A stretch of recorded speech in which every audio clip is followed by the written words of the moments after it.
difference, one cup at a time. So be sure to grab your tea, grab a seat, and tune in to Miss Liz. Tea time, making a difference, one cup at a time. Tea time, yeah. Tea time, time.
Well, good morning and welcome to Tea Time. That's right, we are back and we are starting off a whole new month. And I have the incredible Thomas L. Rose in the back of the studio waiting to come and share on grief and mystery. That's right, we're going to do a little bit of speaking on grief and some mystery. We're going to get the secret that's in the pasta. We're going to know a little bit about everything and we're going to do some cooking together, but we don't actually go into a kitchen. We're going to talk a little bit about his cookbooks and all of that good stuff. And if you have any questions or any comments that you'd like to leave them in the comment section or directly send them to Miss Liz in her Facebook page and I will get them out to Tom while we're talking this morning. So before we get started, don't forget to grab your tea, grab your coffee, and grab your breakfast because it's really important that we all start off with our breakfast this morning. So let's get the disclaimer going and then let's get Tom, a little bit on Tom, and then we're going to get Tom in here and we're going to spill you a good TEA this morning with me, Miss Liz. Disclaimer for Miss Liz's Tea Time live show. Miss Liz myself is going live using StreamYard. Before leaving a comment, please grant StreamYard permission to see your name at StreamYard.com. Please be advised that the content brought forward for any Tea Time show hosted by myself, Miss Liz, is always brought forward in good faith. However, may bring forward dialogues and opinions that are not representative of my platform. The facts and information are perceived to be accurate at the giving time of airing. All Tea Time guests and audience participants are responsible for using their good judgment and taking any action that may relate to the discussion. The content brought forward may include discussions for some where they may be emotionally at risk. It is significant to know that this show is engaging in discussion forums only to offer and inspire awareness and connection and is not providing therapeutical advice. If you have any questions about the disclaimer or the panelist discussion, you may freely contact me, Miss Liz, through my email at bookingmissliz@gmail.com. Moving forward, should you choose to voluntarily participate in today's show in any aspect, I myself, Miss Liz, welcomes you. And should you decide that the show is not made for you at this time, I respect those wishes and will see you at a later show at a later date and time. And again, all Tea Times this year in 2023 are done on a Thursday, 10 a.m., 3 p.m., and 7 p.m. Eastern Standard Time. If it is not a Thursday, they are a rescheduled show and they will be done on a Monday and a Tuesday. So, getting that all out of the way, let's get a little bit on Thomas. So Thomas L. Rose was born in Peru, Indiana, to Norm and Donna Skin Rose. I hope I'm saying it right. He has two younger sisters, Jacqueline Rose Roberts, she's deceased, and Jill Rose England. The family moved in 1953 from Peru to Goshen, Indiana, where he still resides. He attended St. John's Parcocho School, I'm not saying that right, and Goshen High School. Graduating in 1958, he attended St. Joseph's Ball State and Goshen College. He was married to Joyce Grisson in 1962. Their son Brock was born in 1964. Brock and his wife Rose have a daughter, Amanda Rose McMahon, who with her husband lives in Goshen area. Tom worked in advertising and marketing most of his life and actually still does today with his son. at Rose and Rose Associates. Tom and wife Joyce co-authored two cookbooks, Cooking Together Chinese Style and Cooking Together Quick and Easy. They also hosted a cooking segment on the local Fox TV affiliate for 13 years. During that time, they toured the Midwest teaching cooking classes. After his wife's death, Tom, with the help of his son, he authored a third cookbook, Cooking Together Revisit, which is dedicated to Joyce, with the proceeds going to the family's breast cancer support projects. Tom, along with his family, produced a YouTube cooking show, Cooking Together Generations, to help promote their breast cancer support projects. So let me get Tom in here and let me sip on my tea. And let's give you a good strong cup of tea this morning. So, welcome, Tom. Thank you, Liz. It is an honor to have you here, Tom. Thank you so much. So, Tom, I want to get into the little boy first, and then the man you are today. I always like to ask that question because I like to see if there's a hidden gem that we carry along in life, just like we do with our teas and we flow our teas. So, how were you as a little boy, and who are you today as a grown man? Oh goodness gracious! Uh, as a little boy, I was a wild kid. I was not very big, but I was wild. Uh, I figured you had to be tougher since you were littler. You had to act tough, so I did to cover up for the size, I suppose. And I said, I suppose through life that that probably trans transmitted into older life that I did things and I was maybe more aggressive because of what from being a child, being smaller and everything. The last guy picked to play on the basketball team, the last one to play to pick. I got picked first sometimes because I had the basketball or I had the football. But so I think you carry those things through, and maybe later in life some of those things come back in your brain, and you're a little more aggressive about things than you might have been. I'm sure hardly I hardly hear big guys being described as cocky because they don't have to be. If I hear little guys of being cocky, uh, so I guess I was cocky. I was, and I guess I learned in high school. I was pretty shy about things in the classroom. I wouldn't stand up and do things in front of the class, and a teacher found out if they made me mad, made me angry, got to something I believed or whatever, then I would speak and it talked me into being on a debate club. And the next thing you know, I'm in theater, and here I am today, going out and speaking all over the place. So uh, I always look back and think that teacher really did something for me when they challenged me that way. Took me to it. I've been in, like I say, I've been in a lot of plays and things. I'm not a singer, but I was actor. I did a lot of civic theaters, and college I did a lot of theater. So I guess that's the way it transitions through life. Well, and that's why I wanted to always know what the little boy was like, right? Because you got challenged, and you became on the debate club, and it also brought you into your adulthood, how you were able to stand up for yourself, and you know. But like we were saying before we went live, is you changed a lot through your grief and through the process of your losses Yes, and that. yes.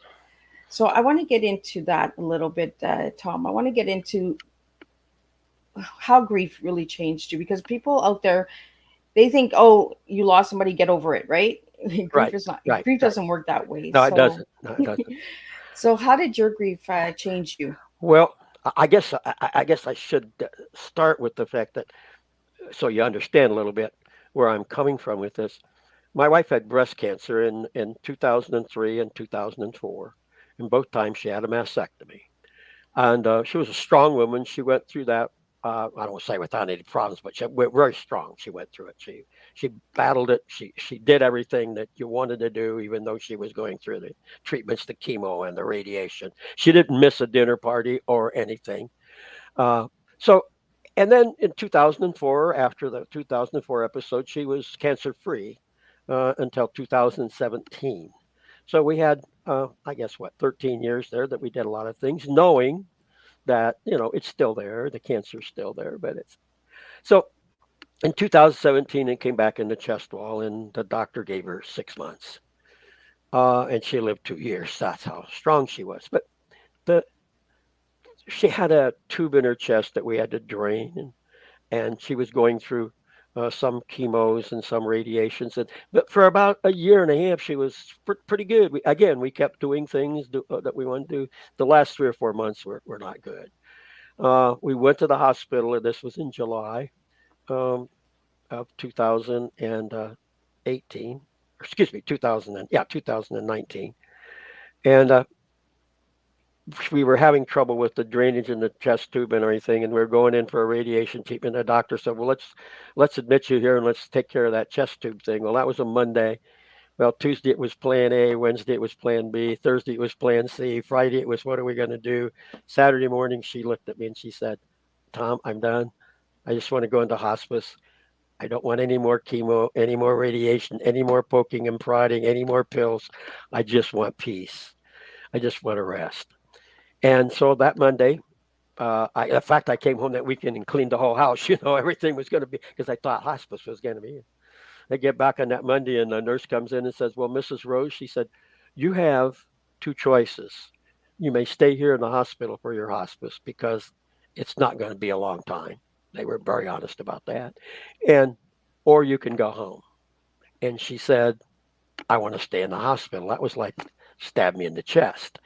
I didn't understand. I thought she'd want to come home and be with me, and I do understand now she did it for me, so I didn't have to do anything. The hospital did it all. But she was in hospice for 3 weeks. 3 weeks she didn't have anything but water and pain pills. I was there 24/7. My kids would come and relieve me for an hour or so in the afternoon, but basically I was there 24/7. All I could do was hold her hand. I couldn't watch TV. I couldn't read. Couldn't listen to music. All I could do is hold her hand and think. Now, when this happens, you begin to discover things about yourself that maybe you don't like. You begin to question your beliefs. You start thinking about your life and what you did and what you didn't do, and all these things race through your brain all the time. Again, like I say, 15, 16 hours a day. So after her death, which she died on a Monday, the Thursday before that. Now, again, remember she's been there for almost 3 weeks. Um, Only pain pills, maybe a little water. And my granddaughter is a very accomplished singer. In fact, she graduated from college in theater arts. My wife had said, "Oh, I'm going to miss hearing Amanda sing." And I had said something to her, and Amanda came that evening, that Thursday evening. I went home to change clothes, do everything. Amanda came and sang for her grandmother. I guess she put a show on for the whole wing of the hospital. They were all crying. I don't know how many songs she did. But anyway, that night I get back and everybody leaves.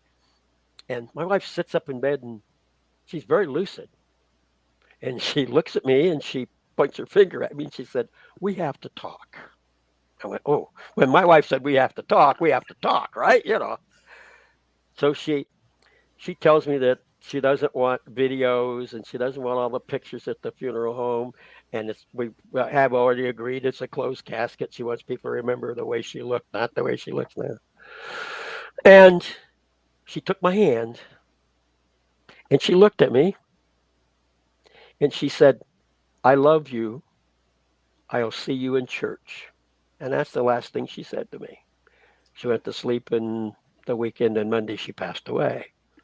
Now, when I'm doing my speaking engagements, I always ask women if they can say a sentence without a command at the end. Your husband gets home from work, you say, "Hi, God, how was your day? Oh, by the way, would you take out the garbage and check my right front tire of my car? We're in the garage. I think it's low on air."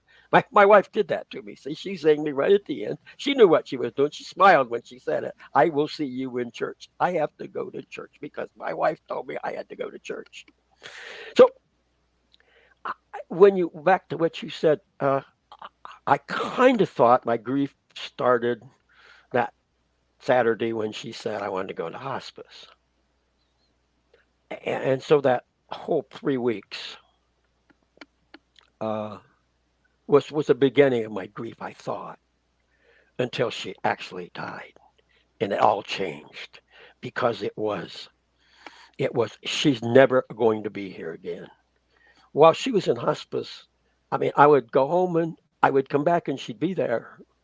Uh, I'd fall asleep at night in that chair in the room, and I'd wake up and she was there. Her hand was still holding my hand. But that Monday, she was gone. The nurse, in fact, said, "Well, Mr. Rose, you can stay in the room as long as you want." I said, "No, she's not here. She's gone." So that's when the grief starts. Now that first week, you're so busy. That was Monday. It was go to funeral home on Tuesday, and then have the visitation on Thursday, and then the funeral on Friday. So you're just everything's happening fast. Um, the visitation, we had 460 people come. Wow. Uh, then the funeral on that Friday. Funeral was in the morning. Have the typical church lunch afterwards. A lot of my friends came back to my house here. We sat out on my deck. I'm sure we drank a few bottles of wine. We talked, we told stories, and all of a sudden it was 9 o'clock, and everyone was gone, and I had to walk back in this house, and I didn't want to come back in here because I knew she wasn't here, but I did it. That Saturday, Sunday was kind of remember or don't remember, but that's when my real grief started because for the next 3 months I was in misery. I was terrible. Didn't think I was going to survive. Didn't know what I was going to do. No, I hid it from people. Uh, um, Maybe not my family, but most people I hid it from. I went to church because she told me I go to church. If I kicked God out of my life, I said, "You didn't do what I asked you to get out of my life." But I'd go to church and I'd get the little prayer hands and I'd sit there and I did the pity thing, okay? I'd say, "Oh, no," the people look, "Oh, there's Tom Rose. He lost his wife. I feel sorry for him." I ate that up. Finally, one night, again, it was she died in August. This was in November. I'd gone through 3 months of this. I hadn't cried. I hadn't done a lot of things that they say you're going to do. I was sitting there, and if you could see our house, it's an open concept. There's a bar thing. The kitchen's on one side, the living room on the other, the dining area over here. And so it's all big open thing. And there's three bar stools. That's where we sat for dinner every evening. And you mentioned it earlier. We both like to cook. So if whose ever turn it was would be in the kitchen. The other person would be sitting at the counter. We'd have our glass of wine. And that was our time. That 2 hours from 5 to 7 every evening was the time we talked about our day, whatever. But anyway, so this evening I'm doing my dinner by myself. It's November. It's cold. I remember snowing, raining, sleeting, crummy weather. I've got Frank Sinatra on the stereo. I've got the fireplace going. I've got this. I mean, I got this mood all set up to be terrible, right there. And so I have my glass of wine at dinner, and I eat my dinner and have my glass of wine with my dinner, and then I look at the bottle, and there's not so much in it. And I pour it in and say, "You'd waste not, want not." But then I get up to walk over, I think to change the record, and I caught my foot on the bar stool, and I fall on the floor, right on the carpet, fortunately. And I remember sitting there, laying there, thinking, "My God, what will my wife think of me?" First thing was, we mentioned earlier, she always say, "It is what it is. Put on your big boy pants and deal with it." And I'm thinking, well, what would she think about me right now laying here? She would be so ashamed of me. And I hadn't cried. I really had not cried. Maybe a little tear at this funeral, but I had not cried. I sat down that night in my little easy chair and I cried and I cried and it was buckets. I was wringing wet right down to my socks. I remember going to bed and thinking, "Man, it's going to be terrible in the morning." Now, that whole 3 months, everything was black and white to me. I got up that next morning, and there was color. I looked out the window. It was a beautiful day. I thought, I've got to do this. I've got to handle grief. I've got to, I just kind of put up my fist. I said, "Okay, come on, grief. I'm ready for you. I don't know how I'm going to do it, but I'm going to handle you." And I guess I call that my epiphany that night. Okay. That it changed everything for me. I suddenly knew that I had to do it. And you said it earlier. I had to do it. Nobody else could do it. You can't, you can't fix grief. All I tell everybody is, hey, you can't fix it. Just listen to the person. That's all they need. Just let them talk, which I'm doing now, right? So, so that started uh, the whole change in me. Um, all those things I thought about those 3 weeks, just thinking, all came back. Um, someone had told me one time that grief is like a ball in a box. It bounces around, and when it hits the side or something, a memory comes back. What you don't want it to do is hit a corner and have three things going on at once because you can't handle it. Yeah. And I said, nah, it's a little more like a balloon in a box. It's the balloon behind me. If you take that balloon by the string and you want to move it over here, sometimes it stays here. And sometimes when you want it here, it moves over here. So it's a little bit more difficult to control. And a lady told me, she said one time, she said, well, Tom, she said, why don't you just let go of that balloon? Then you won't have any problems. I said, ma'am, I said, all my memories are in that balloon. Everything, my whole, all our memories are in that. I don't want to let those go. I want to keep them. So that's my crutch. That's my thing. It's the balloon. The balloon's here with me now. When I'm at home, I let the balloon go because it can bounce around, and if it brings back a memory and I cry, I cry. I don't want to cry in the grocery store, so I try to control the balloon when I'm in the grocery store. I don't want to start laughing about something I remember in the. People think I'm crazy. I've got that balloon. So that's my thing. I really loved a balloon. I never thought of grief that way. And it's true, a balloon is hard to control sometimes. Oh yeah. The balloon's affected by everything of the environment around it. A ball, you can, you know, but a balloon, if it, with a little breeze, it's gonna move. Yeah, So and sometimes when you release it, you just don't know where it's gonna go, right? Or where it's gonna land. yeah, yeah. So what I learned was what I have learned. Uh, uh, when I wrote the first book, I self-published it. The second book here is the first book, just with some revisions, some updates. And one of my update things is when I first talked about it, I said, well, as time goes on, the balloon gets a little smaller. What I've really learned is that's not true. The box just gets bigger. The balloon doesn't get any smaller because it's got everything in it. The box just gets a little bigger. So you are able to control it a little better. The longer you go, the bigger that box gets. So the more you're able to control a balloon, the more you learn to control a balloon. But I know that balloon's with me the rest of my life. That box is there the rest of my life. Grief is not going to go away. Uh, it, it, you can't be with somebody for 58 years and not have when that's most of your life, the majority of your life, and that person's gone. You can't just push it aside. It's not something you say, okay, well, I did this, but I can push that. You can't do that. Yeah. uh, and if you try to do that, then it's going to make it worse because it's going to come back and it's going to. So this way, I'm not surprised. I'm not shocked when something comes back, when something hits me. Uh, I'm kind of ready for it. I can handle it. Um, I tell the story. The That first Thanksgiving, which was about 2 or 3 weeks after my epiphany. Okay, uh, we always had Thanksgiving at our house. The kids always come in. Our house was bigger and everything.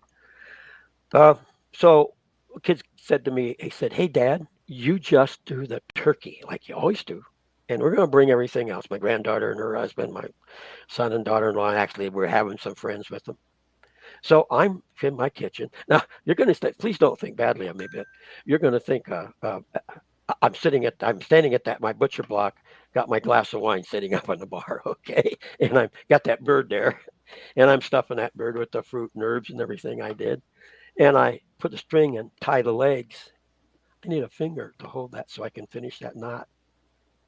She's not there. She's not there to put the finger on that knot.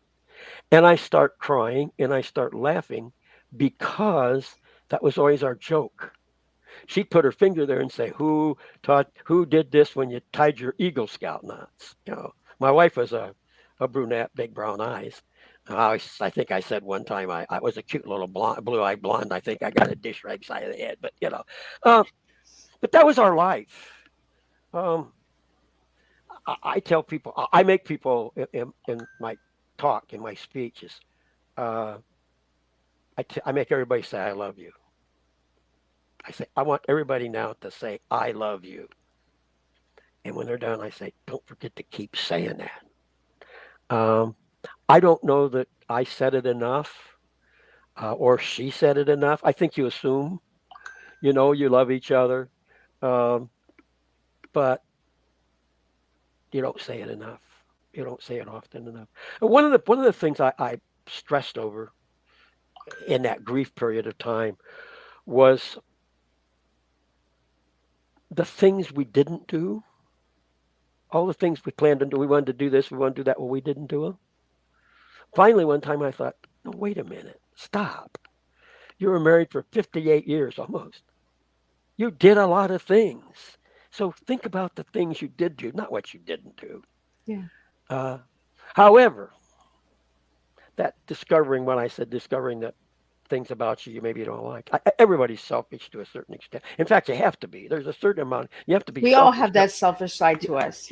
And you have to have that to protect yourself. So. But I remember thinking, I was sitting there holding her hand in the hospital, and I'm thinking, I remember last fall, she came, walked in the TV room on a Sunday afternoon, beautiful October afternoon.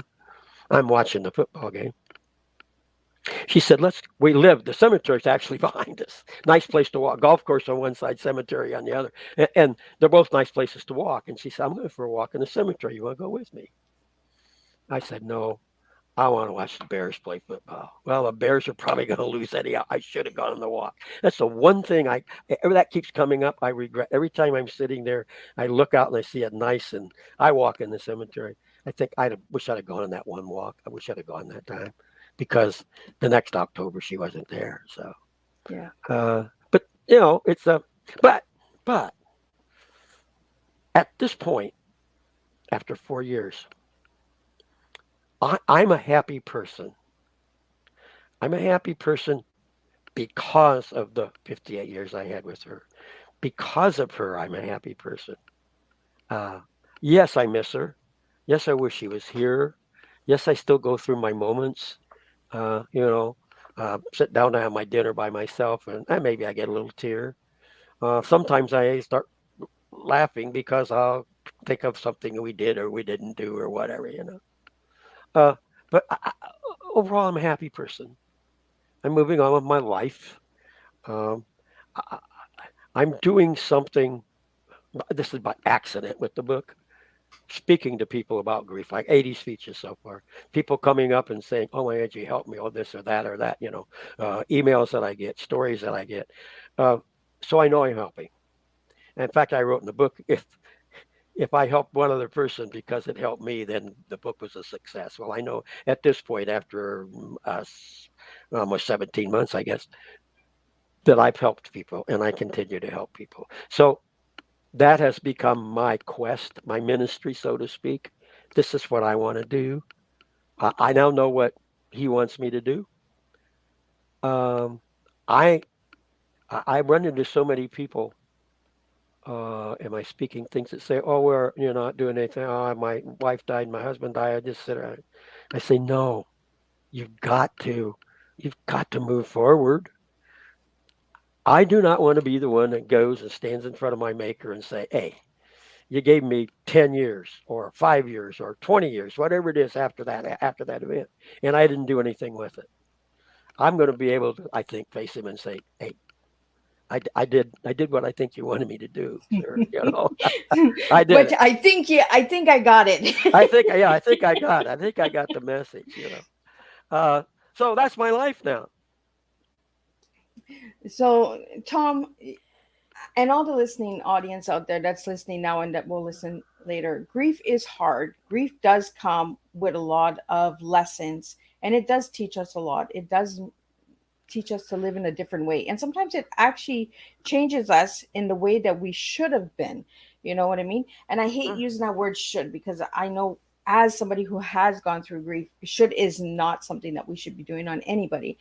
But it actually opens up doors and avenues that we might have not ever looked at had we not lost that person, you correct. know? Correct. And that's why I asked you that question: how has grief changed you? And grief has changed you to open up that avenue of sharing. Maybe you were that person that wasn't sharing, that tough ego that was, I got this, you know what it is.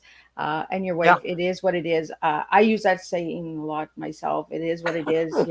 And I always get told, stop saying that. And I'm like, you know what, guys? It is what it is. We just got to deal with it. You know, Yeah. it's not Yeah. it's not going to go anywhere until we deal with it. And well, all I hope is maybe somebody reads my book, or I give a little speaking presentation. I can't change their grief. I can't make it go away. But what I can maybe do is make that journey a little smoother. Maybe I can take a few of the bumps out of the road or a few of the potholes, so their grief journey is a little smoother. That's all I can do. That's Yeah. all and part of the reason part of the reason I ended up writing the book, and I don't mean to demean these people, okay, but I went online looking for help. The help I got wasn't really help. When they tell you, well, you're going to go through these five things, well, no, and not in that order, and maybe never, some of them. And you need to it's got to go this way, this way, this way. You can't put it, so to speak, in a box. You can't, because it's different for everybody. Your experience, my experience, it's all different. Yep. Everybody I talk to, and he's speaking things, they're going through grief like I'm going through, but their journey is different than mine because of the lives they lived before, because of the relationship, whatever it is, theirs is different. Personality, my personality and somebody else's personality having the same experience is going to be different. You're going to handle it different. So, I, so that's what I try to say. I try to say all I can do is maybe take a few of the bumps out. And I always tell people, just remember, you can't fix it. Just listen to them. Yeah. Just listen to the griever. That's what they need. There's somebody said, I don't know the quote exactly right, but said the griever needs three things. They need to find the words, say the words, and know the words been heard. I had that opportunity when I wrote the book. When I give a speech, people allow me to do that. There's one problem that occurs with me, though, and you have to think about this a little bit. And I don't mean it in a bad way, but I think people have to understand every time I give one of these speeches, things, I relive things. I relive part of that grief that maybe I would be past now if I didn't keep repeating it. It repeated 80 times. I repeat my story 80 times about being miserable for 3 months, okay? And about my epiphany. And it all comes back to me. I get in the car to go home. My son drives with me usually. In fact, he does my introduction. And I'm exhausted. Maybe only speaking for 45 minutes, but I'm tired because all those things have come out of me again, all those emotions. So that's the difficult part of it. But I want to take it away. I'll take that. I'll take that difficult because I love what I'm doing. Yeah. I had a woman um, about 3 weeks ago. I think it was in Fort Wayne, Indiana. Oh, wherever. She came up to me afterwards and she said, "Mr. Rose, can I give you a hug?" I said, "Well, sure. I take hugs from ladies all the time." And she hugged me and she said, "Thank you. You got me out of my dark period." And there was a friend standing with her. She said, "You did. This is the first time I've seen her smile." And I said to the lady, I said, "Well, wonderful." I said, I'm glad. How long's it been?" And she said, 12 years. Wow. I said, "No way. I could have been like I was for 12 years." Uh, so those are the kind of stories we get, all the time. One Yeah. of my, one of my best stories is last August, a year ago in August. I got a call one evening and the answer was a young man. He said, "Mr. Rose, I just read your book." I said, "Oh, thank you." He said, "Oh, you don't understand." He said, "I'm a senior in college. I have a serious relationship with a woman. We think we're going to get married. Last night, or the other night at dinner, I asked my mother, 'How do I know I'm in love?' And she had my book because her husband died, I guess. And he says, 'She gave me your book.' And I said, "Oh, I guess I wrote a love story." Now, sidebar to that is this last June I got a wedding invitation from them. Oh, they, wow. they got married on the East Coast, so I couldn't go. But at least I could send them a cookbook and my novel was a gift.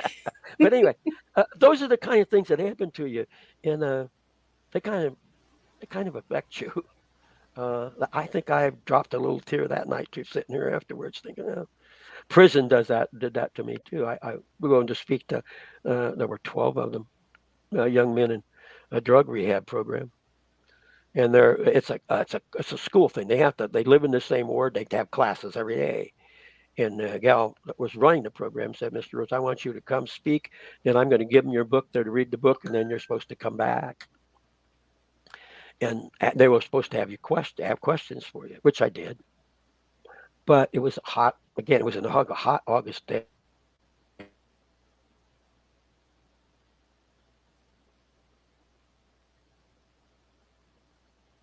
They uh, they all gave me a big hug. I went out to my car and I opened up my car. And I sat there in the seat. I cried. It got me. I couldn't, In fact, some lady walked by and wanted to know if I was okay. I said, "Yeah, yeah, I'm fine. I'm fine." But those are the kind of things that are happening to me over this period of time too. So, but that's it. That's where I am. Well, and by sharing your story, Tom, you've met people that you probably never would have met had it not been for the loss. No, that's right. That's You know, true. and Yeah. and I think that's the message that he gives us, right? Is that he's going to put people in front of us that we would have never seen had it not been for our loss. Well, that's a little bit about my. I hear people say, "Well, God did this and God did that and God did this." I think God gives you opportunities. He puts them in front of you. He gave us a free will, so it's our decision to take advantage of them. Sure, maybe He knows how dumb we are and we won't take advantage of it, but He puts it there anyhow. Yep. Um, because we have that free will to do that, to make that decision, and then we have to live with those decisions we make in life. So Yeah. I told those guys in the prison we talk about it that way. Hey, you guys made a dumb choice, right? In fact, their questions when I went back that time were so intelligent and intellectual. I said, "Hey, wait a minute, stop. What the heck are you guys doing here? Your questions are very intelligent, very intellectual." And all of them said, "Well, we screwed up our lives, Mr. Rose. We're not going to do it again." But the other thing is, they were most of them were on drugs because of some grief. They lost a parent, they lost a wife, they lost a girlfriend, they lost a family, and that pushed them over the edge. Yeah. Which I guess, looking back on my sitting there drinking the wine that night, I could have gone the next day and bought a bottle of whiskey and turned into an alcoholic. I don't know. Uh, I Yeah. made the decision to do. And it probably would have been easy to have done that and still been in my miserable state. 4 years later. I don't know. So, Tom, I think it's a good time to ask you for your T. If I ask Okay, you what 3 words are, what 3 words would you give me for the TEA? time, my time that I had with my wife, everlasting, the everlasting love, because I still love her. In fact, my love continues to grow for her. And action, the actions that I'm taking, moving forward, hopefully helping people, remembering her, taking her with me, not leaving her behind, but action moving forward. That's that. I love that you put that everlasting love because, like you said, that the young man who invited you to his wedding, you said maybe I wrote a love story. Maybe the balloon in the box was a love story. It was Well, your love story to share with the world. well, if you think about it, it is because grief is love. Without love, there is no grief. So it is that. And in fact, in the Bible, I think there are four kinds of love. The Greeks have six, and both of them have one called pragma. And pragma is continuing love, a love that continues to grow. Now, when you're married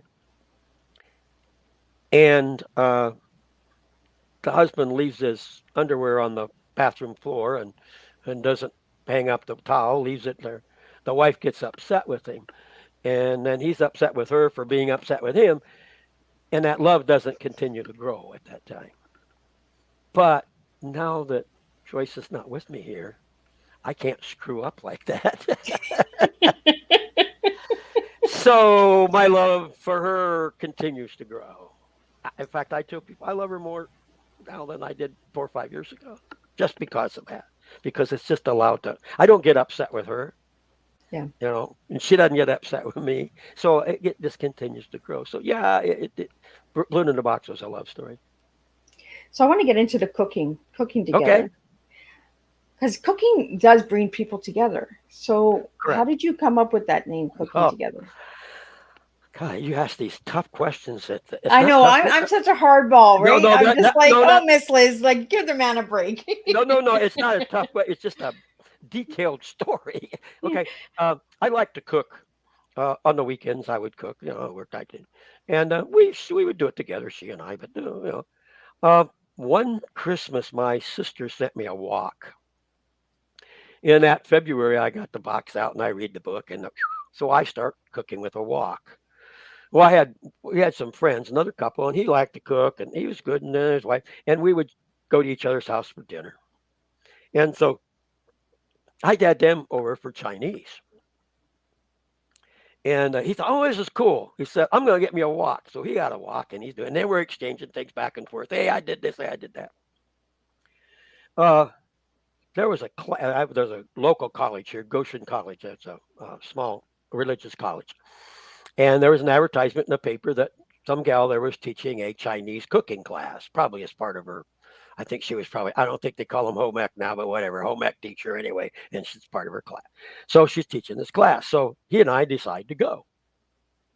And it was like 3 weeks, and we went to it for 3 weeks. And shortly after that, we were out to dinner with our wives, and one of them said, "Hey, you guys never say anything about your Chinese cooking class." And we said, "Well, that was okay, but we could have probably done better." Mistake, because his wife was with the was the director at the YWCA. And a week later, we're out to dinner, and she says, "Oh, by the way, in 2 weeks, you guys are teaching a Chinese cooking class at the Y." We said, "What?" She said, "Yeah, you were so smart. You think you can do it? Do it." So I said, "Okay, we've been challenged. Let's do it." So we did it. Everybody loved it. They wanted us to do it again. He and I did it about 3 times that year and 2 times the next year. 5 or 6 times he and I did it. And then he retires and moves to Florida. Well, the Y kept calling and say, "Would you come do this class?" And I said, "I don't do it by myself." Now, my wife is not one who wanted to stand on the stage, okay, or be a speaker, or do what I'm doing now. No way. Finally, I said, "Honey, please, they want me to do it. I should do it. Will you help me with it?" I said, "You don't even have to talk. I'll talk. Just be there and on." "Oh, okay, I'll do it." So we did it. We did it for about 10 years. Oh, And as a result, what happened was my son, we're an advertising marketing business. My son knew one of the people at the Fox affiliate and mentioned that that people said we needed to write a cookbook. So we wrote a book, and then we got the book, and he said, got on TV on the morning show to bring our book and cook a little recipe. So we went, and we did it and sat with the people that the hostess of the show, and we had a good time. When we left and got home, there was a phone call from the producer and said, "Would you come back once a month?" And I said, my wife, she said, "Oh, okay. It was kind of fun. Okay, we'll go." Well, we went back 2 weeks later, and then after that, we went every week for 13 years. So now we knew we couldn't just cook Chinese for 13 years. So we just started doing all kinds of things, um, and wrote 2 cookbooks from it. Well, we had written a cookbook, Chinese cookbook. We wrote a cookbook called Quick and Easy because those are the type of recipes that we kind of filtered towards because we were on at 7:30 in the morning, and so it was young mothers and housewives, and and they needed family things. So actually, we did some more complicated. Most of our recipes were pretty simple and easy and quick. And so we wrote that cookbook. And then, like you said, when my wife died, I was going through stuff here. I found it must have been 1,000 recipes. that we collected and been doing over the last 15 years. We stopped doing the TV in 2004, so it was 13 years, I guess. And so I thought, I had them all stacked on my desk, and my son came in, so what are those? And I told him, he said, oh, yeah, I ought to do another cookbook. So we did. He and I helped me, and my granddaughter helped me. My granddaughter and he, we do a YouTube thing called Cooking Together Generations now, where the three of us just cook in my kitchen.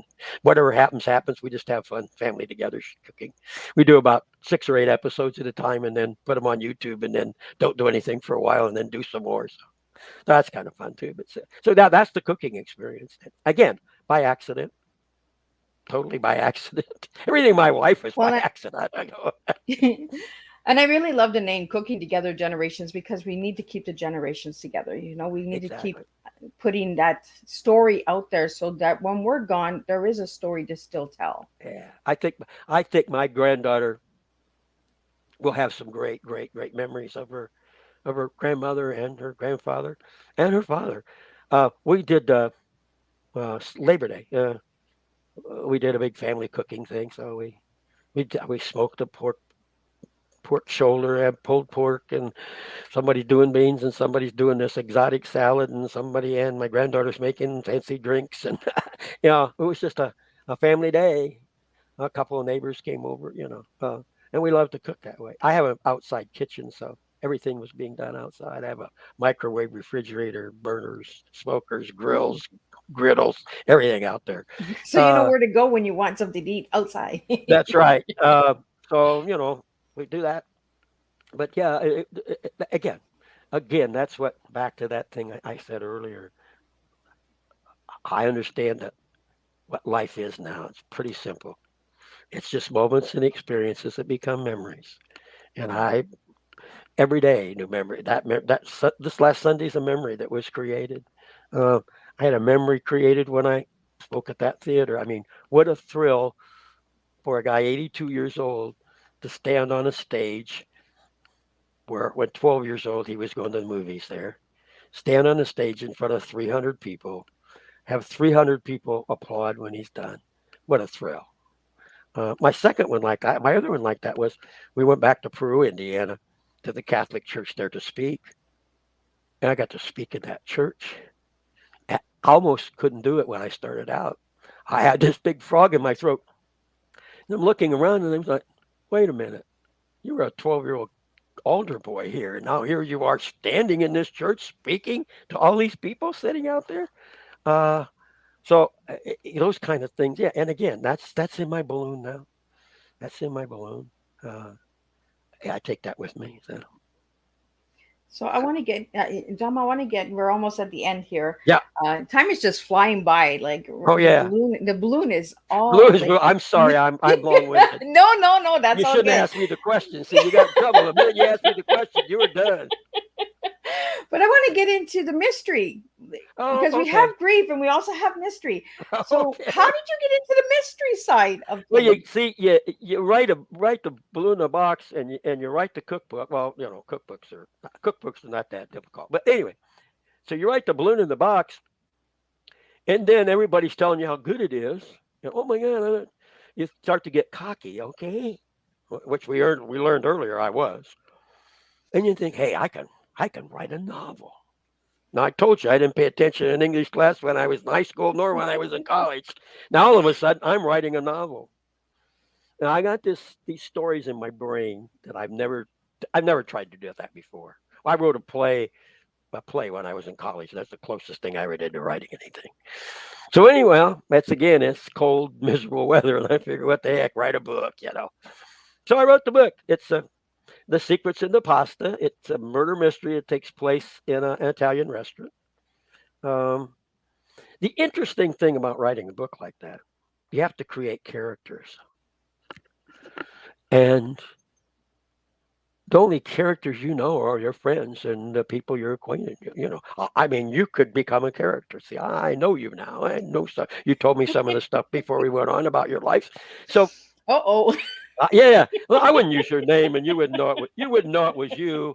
You wouldn't know it was you. But you put those things in there. Uh, Interesting as you it's written in the first person. The detective, it's been first person. Uh, And so it's very obvious to my friends that he is me. uh, he is me a heck of a lot younger. Uh, he loses his wife in an automobile, hit and run automobile accident, not cancer. But so now I can take my experiences, my feelings, and put him in this character. He's not. See, that's the other thing. The outline of the story, the creating story, is nothing to it. All right. I mean, I knew this was going to happen. This was going to happen. Here's where it's going to end. It's writing all those characters, creating those characters, making them real people, not just a name. You know, Yeah. well, you see that on television. They take a character and he's not just a detective, but he has his strengths and his weaknesses. I mean, I think if you're a good writer, you don't. My detective is not Superman because I'm not Superman. So he has his strength and he has his weaknesses. Everybody in the book has those things, you know. Um, so it was fun. Uh, I wrote it and I sent it to this publisher, and he said, "Yeah, we like it. Take it." So there it is. It's not a long. It's just barely a novel. I mean, by the number of words, I think 60,000 words is something which you have to be considered a novel. I think this is probably 60,250 or something like that. But it's a short, it's an easy read. Um, I'm probably working on a sequel. I don't know. I got it. It's up here. I haven't put anything down yet, but sometime I'll write it. You know, Oh, because and it's open at the end. The detectives. I mean, the story. All those characters are there at the end. They're all still moving forward, but you just don't know where. So I think I can take them wherever. well, and you're always meeting new people, so you have new characters, right? Yes, I do. Yes, I do. Yes, I do. And you mix characters together. Okay. But that was the fun part, was to say, uh, okay, I have Tony as a detective now. Tony, easy, okay, but then I have a priest in it, and the priest is probably a combination of three priests that I've known to be our friends, not just priests but friends. Uh, there's a there's a love story in it that's kind of starting, but it's not happening, but it is. It's kind of just there. We're not sure, Uh, the gal's divorced gal. Um, the man that was killed uh, did did a bad thing. Ended up uh, paying for it with his life. Was a good guy. Uh, he just did something he shouldn't have done, and he ended up dying. We have the Italian family in there, which typical Italian family. They're all uh, the guy in the restaurant and Tony are friends, and his wife and his two daughters and his brother, and so it's but again, to create those people, and the guy probably doesn't even know it. The Italian restaurant is where I go. It's partly his family, because I knew about some of his family. His father was the old man of the old Italian guy. You got to have him in there. Unfortunately, he passed away. So in this book, he's not there, but he is. Things he said, things he believed in are there, but he's no longer there. Uh, that affect the family. So it's fun to doing those things. So And Tom, how did you get that title, the secrets in the pasta? well, if I told you, then I'd give the book away. Oh my goodness! I'd give the end of the story away. So we're not gonna find out what the secret No, is. you're not. You got to go out and get the book. You gotta buy the book. Yeah, gotta buy. I do that with Balloon in a Box. I tell people that you what I do is with people when I'm in a grief group at church, or and when new people come and they're kind of quiet, they just sit. Especially if they've lost a spouse, I will say to them, "Tell me about your first date," and they always smile because that's a pleasant experience. And so, in my book, I tell everybody about my first date. I will tell you a little snippet of my first date. On my first date, six people in the car, okay, coming from a movie and pizza. My wife suddenly says, "Unzip my dress." So I'll leave it there. If you want to know the rest of the story, you gotta That's where buy the secret in the you gotta buy pasta is. yeah, no, you gotta buy a balloon in a box, and you'll find out the rest of that story. Now make up what you want to make up, but you won't make it up right, I promise. So, Tom, if anybody would like to get your books, where can they get your books? The books, both the books, Balloon in a Box and The Secret in the Pasta, are on Amazon. They're also on my website. The cookbook is on my website. It's not on Amazon. Uh, yeah, I think you've got my website there. Go on my website. My email address is there. My phone number is there if you want to pick up the phone call. If you want to talk about grief, if I if you think, hey, maybe if I talk to this strange weird guy that was on on, on Liz's, maybe he can help me with grief, or maybe he would just listen to me. Since he doesn't really know me personally, maybe it would be easier for me to tell him things. Hey, call me. I'll sit here and listen to you. I love it. I've had a lot of phone calls like that. So uh, I put two gentlemen together who'd lost their wives, both struggling, uh, talked to me, and I said, "Well, I'd like to." So I had the three of us have coffee, and I conveniently had to leave for a meeting. I left two of them together. This was about 3 months ago. I understand they're good friends now. They're going to baseball games together and doing stuff. So I did something there. I think I helped them both because I gave them each a friend and a friend that was going through the same thing, and they can talk together and share. And that's what they tell me. Oh, we share it all now. We tell all those stories about my wife did this and I did that, and she did this and we did that.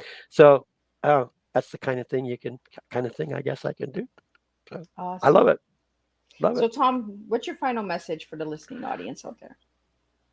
I guess the thing about grief, which like I said is my mission now, my quest.